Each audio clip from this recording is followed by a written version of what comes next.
Howdy YouTube, Unky Joe here, Unky Joe's Playhouse. Today, part 3 of the Synology NAS series of videos. In this episode today, we're going to be covering the file sharing in a little more detail. We're going to talk about some Synology apps, how to connect to your file shares on Synology, etc. So buckle up and get ready because we're going to get the video started right now. Alright, so I've given my NAS a different name. I've called it MCS-NAS2. And what I wanted to show you was, the first things first is how to connect to this NAS. Now remember, we set it up as a standalone NAS device. It's not part of our Active Directory domain. We'll do that in a later episode. But in the previous video I showed you how to, I didn't really show you how to connect up to it. And you remember, if we come under Control Panel and go to Users, we created those two users, one called Dad, one called Mom. And so what I want to show you now is how to connect to that, connect to this NAS and log on and use it. Alright, so what I want to do is come over to Windows Explorer and go to Network down here on the right, as you can see. And you can see here all my computers that have shared drives or printers or whatever on them. The one I'm looking for is NAS2. Now if I were to connect to NAS1 or MCS NAS, it just opens automatically because it is a domain member and I've already logged into my domain controller. But you're going to find it's different on NAS2. So if I double click on it, it's going to prompt me for the network credentials that we created. So I know I'm Dad, so I want to type in Dad. And then I want to go ahead and type in the password I created for Dad. And then click on OK. Now once I do that, then I should have full access to the shares on that Synology NAS. So if I go into movies, I can see I've got my 2 movie folders in there. If I go to photos, I've got my photos in there. I can even view them with whatchamacallits, with the thumbnails intact. Okay.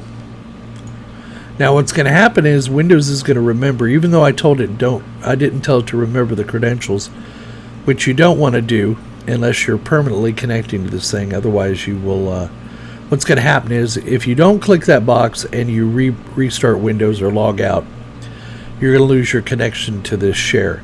So if you wanted to remember the connection to that share or that name of that NAS and to store your login credentials, then you need to check the checkbox. Alright, and the only way to get rid of this connection is to log off and log back onto your computer. Now, the other thing you can do is if you want to map a network drive, it's really simple. You just right click, a menu pops up and you can go to Map Network Drive. And then you can map a drive letter to that share. Alright, so now that I have the share set up, I have an actual connection to the server. And as you can see under Connected Users, it shows Dad is connected from on computer 192.168.5.30. He's connected via CIFS or Windows Sharing SMB. Been connected for 7 minutes and 30 seconds. The other thing I've done is I put a program called, one of the apps called Resource Manager or Resource Monitor onto the desktop. It's really easy to do. You just come up here to the main menu and Resource Monitor was right here. You just right click and choose Add to Desktop. So if you go under Resource Monitor, it gives you a whole bunch of information on what's going on your Synology NAS. It tells you your CPU utilization, memory, network, disk, volume, and iSCSI. And you can further break it down by CPU utilization, memory utilization, network utilization, disk utilization, volume utilization. That's a lot of utilization. The other nice thing is you can go in under Task Manager and you can actually see what services and processes are running and how much CPU time, memory, reads and writes they're taking. And then you can further drill down. If you've ever used Linux, this is like the top program that runs. It gives you an idea of what's going on in the background. If you're getting high CPU utilization, you can go in here and see what's going on. And then you notice over here on my LAN connection 1, it gives me the amount of throughput. So these little widgets are really handy to have. The other thing Resource Monitor tells you is the connected users and how long they've been connected, what the username is, and the client name and IP, what connection and what resources they're using.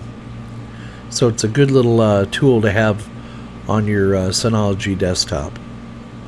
The other nice thing about Synology is it has a log center. If you're like me, you're constantly looking at the log files to see what's going on in your Synology NAS, and it's again up here under main menu, log center. You just right click and add it to the desktop. Now the first time you launch it, it tells you it is recommended that you go to the package center and install the log center package to get the advanced features, including sending and receiving logs from other network devices as well as archiving logs. We're going to do that, but I just want to show you this. So I'm going to tell it do not show this message again and click on OK. So then we'll bring the log center up here. So I'll go ahead and expand this out. This gives you an idea of what kind of information level it has on here. Tells you your CIFS connection, when I created folders, etc., etc. And then you have different logs in here, like your general log up here. You also have your connection log and then your file transfer log. And then you even have notifications. So you can set up a notification, a number of logs per second exceeds 10. The severity is emergency. Keyword includes etc., etc. But you notice here you can't set up anyone to email that log to. But let's go ahead and install the advanced logging feature. So we'll click on close. What we want to do is come up here to Package Center and go to Utilities. And you'll see right here one of the options is Log Center. So if we click on that, it tells you Log Center offers an easy solution for gathering and displaying log messages. It provides you centralized log management, etc. So I'm just going to go ahead and click on Install. I'm going to put that on Volume 1. I could put it on, I guess we could put it on Volume 2 if we wanted to. Just put it on Volume 2 for giggles. And then I've told it to run after installation. So you'll see this, the description, the synopsis of what it's going to do. Go ahead and click on Apply.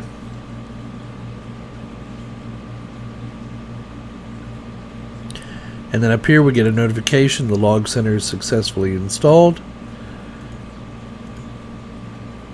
Click on close. Now I don't believe you need to do anything additional. Just now open your log center and you'll see now that you have quite a few more features on here. If we go to the logs, we can do local or from other servers and general connection and file transfer. So we still have the same type of logs, but now we can do it on a, if we had an additional server, we can see the log information on that as well. Still have notifications now, but now we have archive settings. We have log sending and receiving, so we can send it to a syslog server, and or we could create a receiving log from another server. And then we have our settings history here. Alright, so the next thing I want to do is install a couple of different packages just to play around in Synology and show you how some more information on how the package manager works. So if you come over here to Package Center, I'm going to go under Utilities and I'm going to install the, if I can find it here, where are you? Where are you?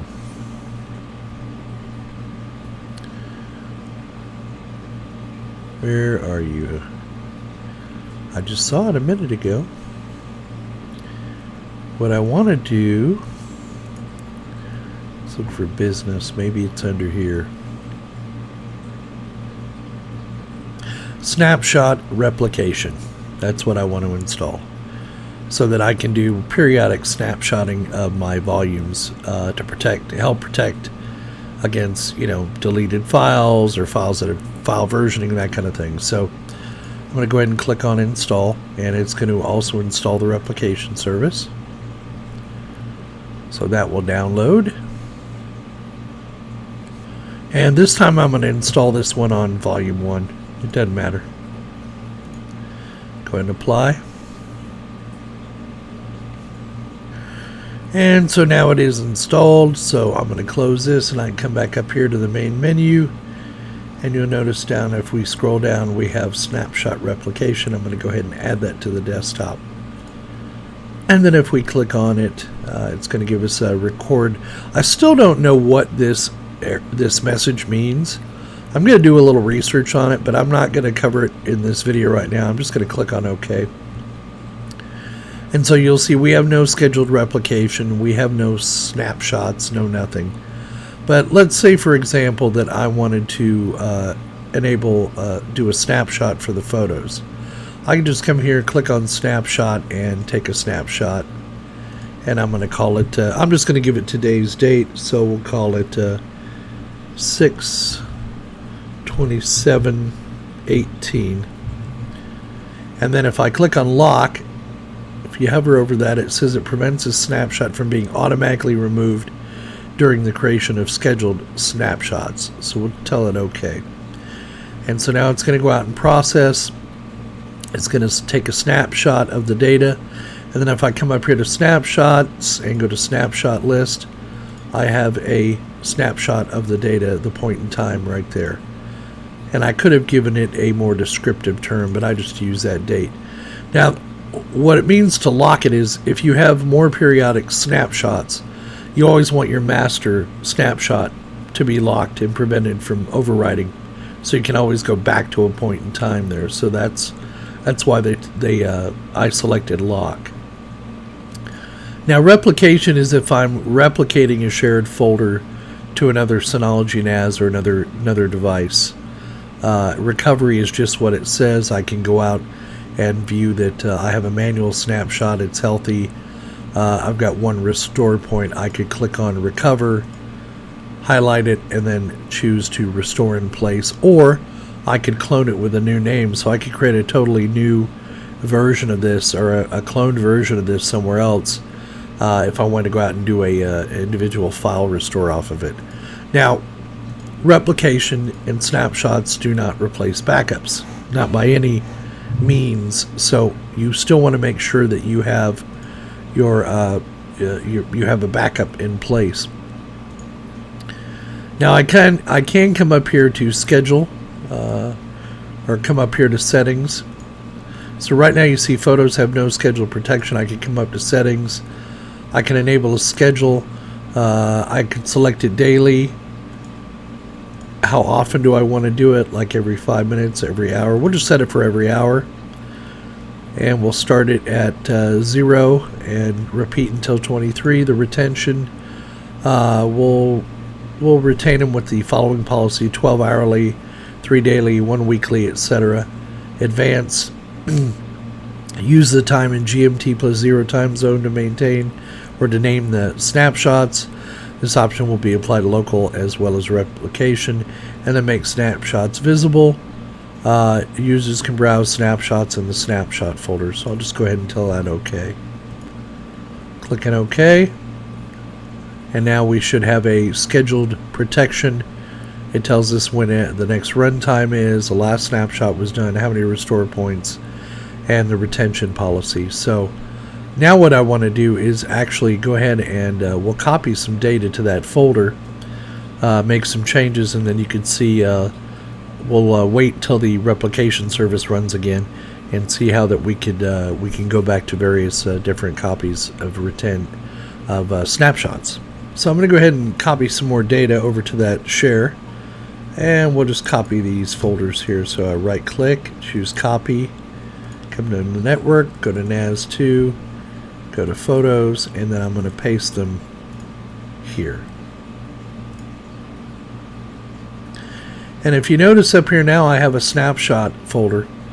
While you're watching that data copy, I have a snapshot folder up here. So once the data finishes copying, we'll try to double click on that snapshot and see if I can actually go into it.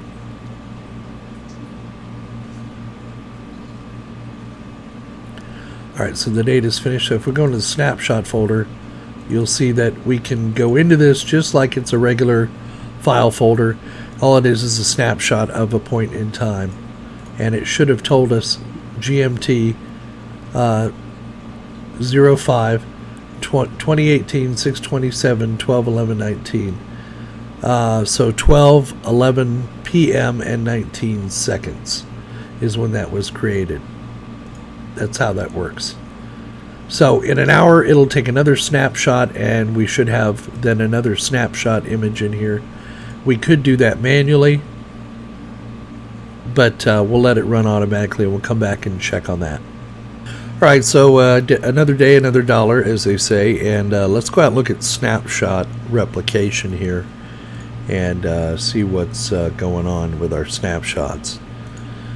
So if I come back here to recovery, you'll notice that I have, since we enabled snapshots, I now have 11 restore points. And if I come over here to snapshots, let me go here, let me go to recovery, let me double click on this, or let me click on recover. There we go.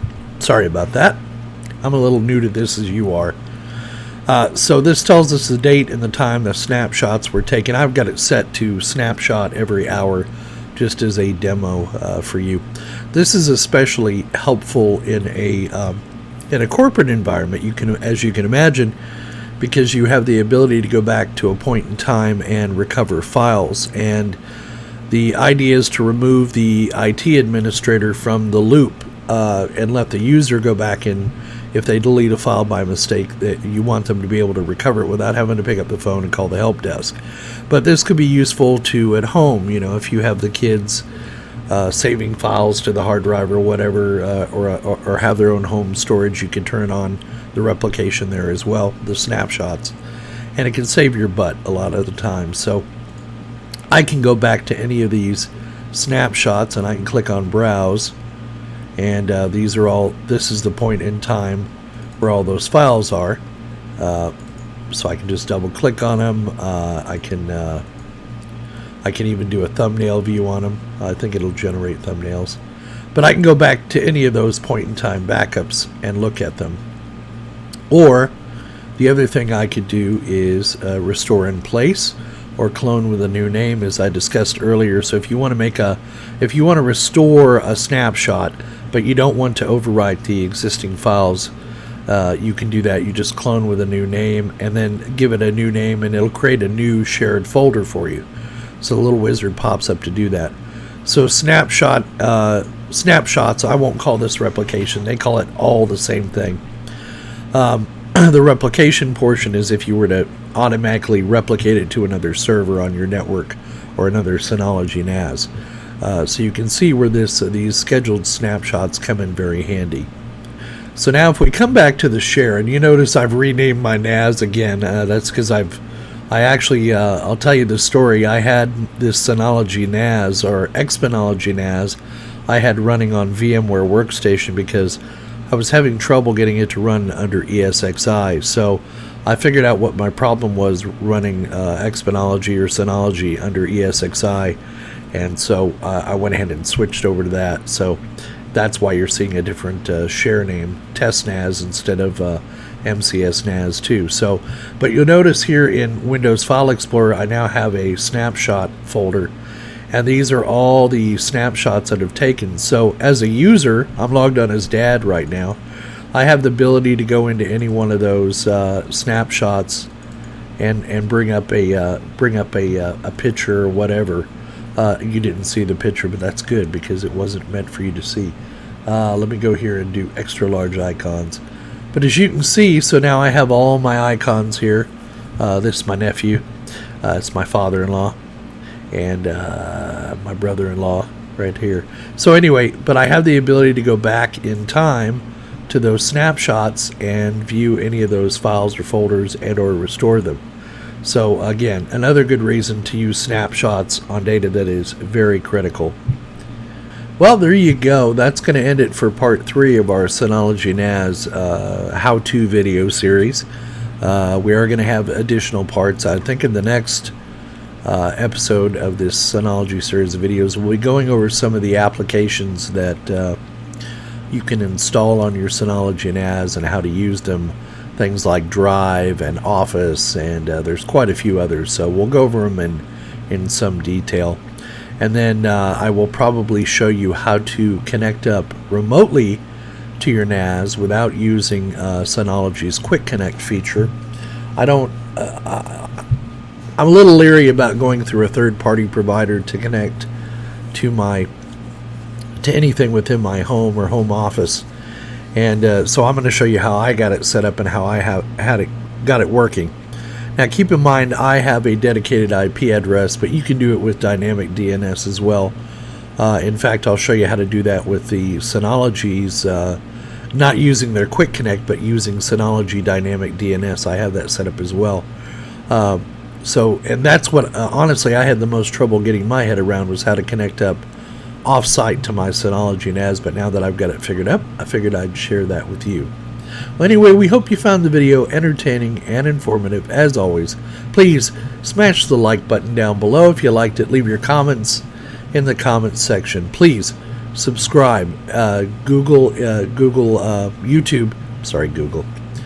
YouTube is changing the way they're notifying people of the videos. So you need to make sure you subscribe if you want to see more of my content.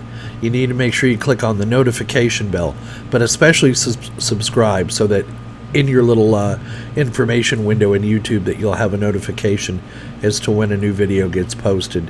And I don't have a regular schedule for posting videos, so that'll be very helpful in the future for you to know when my new videos are out. Thanks again for watching. Donate if you're so inclined. We take PayPal and Patreon.